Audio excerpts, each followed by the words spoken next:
আজকে আমি জামায়াত ইসলামী BNP NCP কোনো নেতার নামও নিলাম না, পার্টি নামও বললাম না। আজকে আমাদের সবার একটাই পার্টি, সেটার নাম হলো ইফতার পার্টি।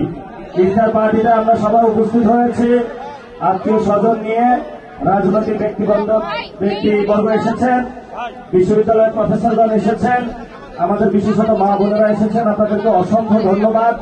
ক্ষমাসুন্দর দৃষ্টিতে দেখবেন, আমরা হয়তো ভালো ইফতারের ব্যবস্থা করতে পারি নাই।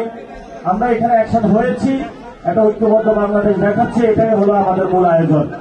সম্মানিত উপস্থিতি, আমি স্পেসিফিক আকারে বলতে চাই, বাংলাদেশে গণতন্ত্র মুক্তি পায় নাই। যেই সরকারটা হয়েছে এটা একটা অগণতান্ত্রিক সরকার। কারণ আপনি যদি গণতান্ত্রিক সরকার গঠন করতে হয়, তার পূর্ব শর্ত হলো একটি ফেয়ার এন্ড ক্রেডিবল ইলেকশন প্রয়োজন। কিন্তু এই ইলেকশনে দেখেছি আমরা ইঞ্জিনিয়ারিং হয়েছে, এই ইলেকশনে দেখেছি ভোট ডাকাতি হয়েছে, কেন্দ্র দখল হয়েছে এবং সিস্টেমেটিক একটা অপারেশনের মধ্য দিয়ে বাংলাদেশের জনগণের যে রায়, সে রায়কে দিল্লিতে এবং লন্ডনে যে চুক্তি হয়েছিল সেই চুক্তি অনুযায়ী সরকার গঠন করা হয়েছে। এই জন্য আমরা বলবো, ময়ূর তার পেখম যদি কাকের উপরে পড়ানো হয়, কাক কি ময়ূর হয়ে যায়? এই জন্য বলবো যে স্বৈরতান্ত্রিক যে ব্যবস্থা আমাদের সংবিধান রয়েছে, এই সংবিধানে যিনি প্রধানমন্ত্রী বর্তমানেও আছেন, উনি স্বৈরতন্ত্রের পথে হাঁটছেন। এই জন্য আমরা ওনাকে বলবো, বাংলাদেশের মানুষকে ঐক্যবদ্ধভাবে আমাদেরকে সংবিধান সংস্কার সভা যেটা আছে এটা বাস্তবায়ন করতে হবে। যদি বাস্তবায়ন আমরা না করতে পারি, তাহলে আপনারা এরকম দেখতে পারবেন শেখ হাসিনার মতনই যেইভাবে রাজত্ব চালিয়েছিল, আরেক স্বৈরতান্ত্রিক রাজত্বের দিকে আমরা যাচ্ছি। কিন্তু এই স্বৈরতান্ত্রিক রাজত্বের দিকে যদি কেউ যেতে চায়, আমরা তখন দেখবো না আপনি কি বেগম জিয়ার ছেলে নাকি শহীদ জিয়া রহমানের ছেলে। লড়াইটা হবে ফ্যাসিবাদ এবং ফ্যাসিবাদী বিরোধী লড়াইয়ের শক্তির মধ্যে।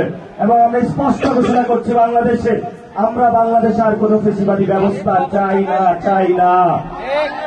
এই যে লাস্ট কথা যেটা বলবো, বিচার, সেটাতে নাকি 1 কোটি টাকার ঘুষ পাওয়া গিয়েছে। আবার যার নামে অভিযোগ এসেছে, সেও নাকি বিএনপির একটি দাপ্তরিক দায়িত্বে আছে।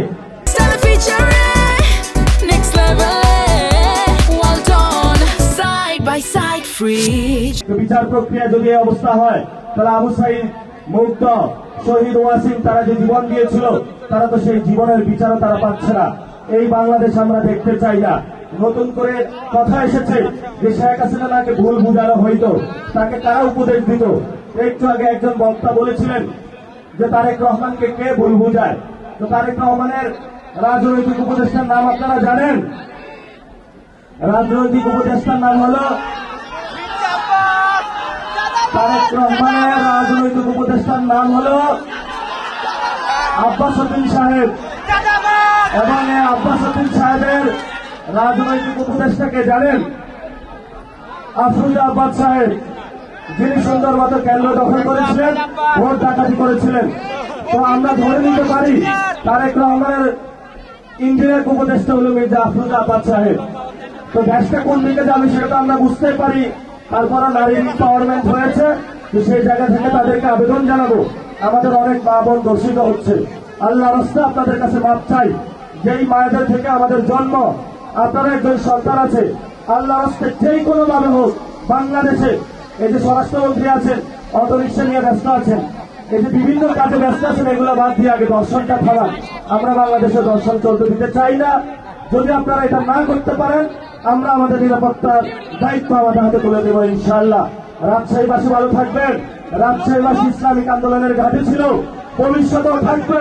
ইসলামের পক্ষে লড়বে, সার্বভৌমত্বের পক্ষে লড়বে, আজাদীর লড়াই চলবে।